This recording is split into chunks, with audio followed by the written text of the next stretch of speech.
So I made this RGB display shelf, whatever corner shelf, with the cheapest corner shelf on Amazon, and like a $6 RGB kit, which came with a remote, which has several different modes.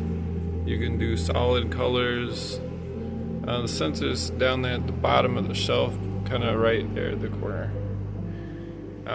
Probably could have placed it better in retrospect because I wasn't thinking, but it does want to see the remote has to kind of like be pointing at it. But in any case, I just threw some stuff up there for, just to see. I don't know what I'm gonna leave up there. This for now, I guess. But yeah, pretty cool. I just stuck the strip facing back on the bottom 3 posts, and then ran it up the center. The rest of it ran up the center. Yeah, came out pretty good. I don't know if I'll use all these rainbow colors. I'm trying to click through the modes. It just seems like this is the only one now. Right, there it goes. That's pretty cool. And interestingly, like the way the light jets off of the back side, it makes these like geometric patterns almost. There's another one.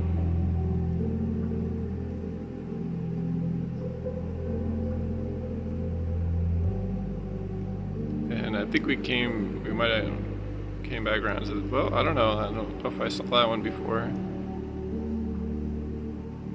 Okay. I might just leave that for now. It also has the speed, focus. Well, I don't know if we're gonna get it to focus. There goes speed, up, down, mode, light mode, timeout, solid white, brightness up and down. Right now it is on the highest brightness, which is plenty bright, especially if I'm probably be using this more at nighttime. I'll probably have to turn it down. I wouldn't use it for daylighting if you just want something for mood. It does have these music modes at the bottom here, but I don't know if my music's loud enough. I don't even know what this is. No, you know how YouTube be, just throws you in a weird playlist. Okay, starting to pick that up. I probably can't play this. This is gonna get me flagged. Put on something generic, because I kind of want to see this effect. Let's look for. Actually, I want to hear some dusk.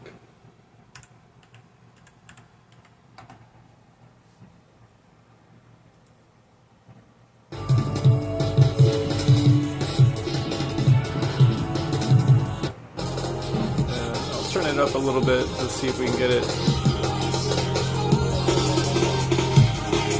So at moderate volume level, it starts responding pretty well.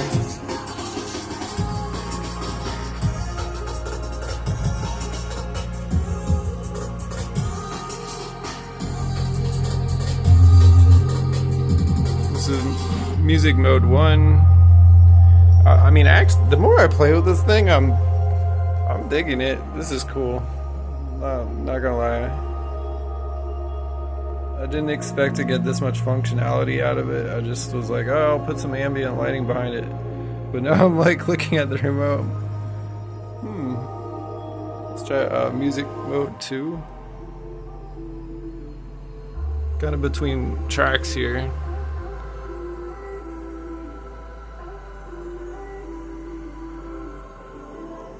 Dude, I'm happy as hell for, I think the whole total price on this was like less than $30 for this shelf. Gonna zoom out. No, let me zoom out. Back.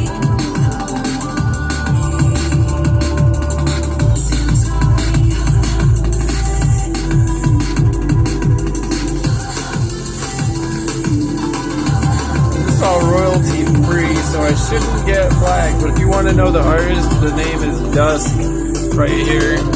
I found their playlist, or their music, like 6 months ago, and this is my music for, definitely for like gaming, shooting, high speed gaming kind of thing, racing or whatever. Try to get it to be more active.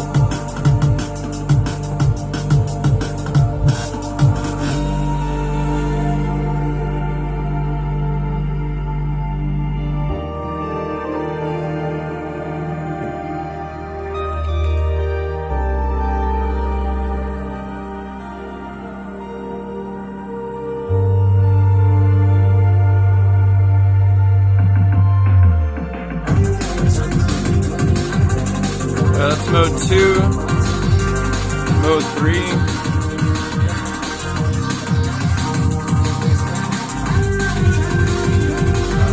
I'm not mad.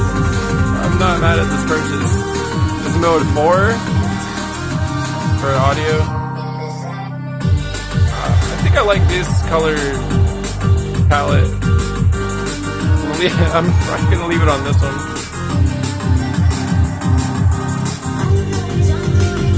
I don't know if I'm gonna leave it strobing though.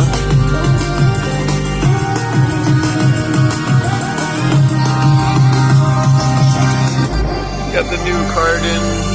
It's new to me. This is just came in yesterday. It's the 6650 XT. But you have to understand I was coming from that RX 590. So this card, even though it's not as pretty, it's alright. It's still literally like 3 times faster than my RX and some titles. Like I play Warframe for the last 7 years. Forza for racing games, I play the Forzas. That card did good. That card did like, it was the 60 frame champ. You just had to work with the settings. Let's turn the audio down. You just had to work with your settings. You know, mixed settings, low, medium, high, whatever. It didn't like shadows. That card didn't handle shadows very well. So that would be something I'd have to usually keep the settings down on. Just different things. But it's still, it was a 60 frame 1080 champ. Definitely a great card for its time, which I paid $220 for back like 5 years ago. So it was a great value back then. This was $220 now, and I had my budget kind of around $300 or less was kind of what I was aiming for. And to get one with the next tier up is like $80 more, and that affords you like on average 11% more performance for $80 more. And then if you spend another $10, you could get like the 6750 XT. Or, sorry, did I say it right? Yeah, 67. This is the 66. It would be the next tier up, like a whole tier up. That one will perform like 17% better, 18% better, but you got to spend like another $90, $100 to get that. So you spend all the money to get that 220 point, the $220. You're getting that's like the highest value. I wouldn't go to a lesser card. Because it's not worth it. That's like the sweet spot is what I'm getting at. Like that card was like the sweet spot for performance per dollar, you know, frames per dollar, which is that Swift 210 whatever, the RX 6650 XT. I mean, last night I was gaming, you know, my normal games, Warframe. I played that. I got back into that recently. So I just put everything to max, like max settings on everything, and it was running like 130 plus frames a second with everything max, like not in 1080p, because these monitors are 1080, so there's no reason to go beyond that. I don't even know how to upscale beyond that yet. I don't care because it looks really good with 1080p. It looks really good in 1080p. Maxed out. Like, I didn't turn anything down. I put VSync back on, or FreeSync, because these are, like I said, 60 hertz monitors. So when it's running at 130 whatever random frames a second, there's some tearing happening, and you know, it doesn't look as good. It doesn't feel as good. So I'd rather have perfect frame timings at 60 frames a second, then like I said, these monitors aren't going to display over 60 anyway, so it causes weird artifacting. And yeah, locked it to 60. It was running like 45 watts on the GPU, so not only is it way more performing than this RX 590, but that RX 590 was pulling like 200 watts. I think higher than that. I think I remember when I was using it for mining, it was pulling like 250 watts. So this one pulls like 180, 185 when it hits its ceiling, its upper limit. So it uses less power and it's like 3 times the performance. And I still paid the same price. I just had to wait 5 years. When I was going to get a card a few years back, I wanted to get the 5700 XT. And it went from like $350, which is kind of like I was going to buy it for my birthday. And then COVID happened and all the mining stuff went nuts. And then all of a sudden, now it was like that same card went to like $1,500, and then it went to like $2,000, $2,500. Just insane pricing. So I was like, no, I'll wait. And so I ended up this better performing card for, you know, less money. I just had to wait for it. So time the market. Don't rush yourself buying computer parts. Sometimes some parts will be cheaper while others are unrealistically overpriced. I'm gonna go ahead and end the video because I just noticed my camera's about to die. But y'all take care. Have a good weekend.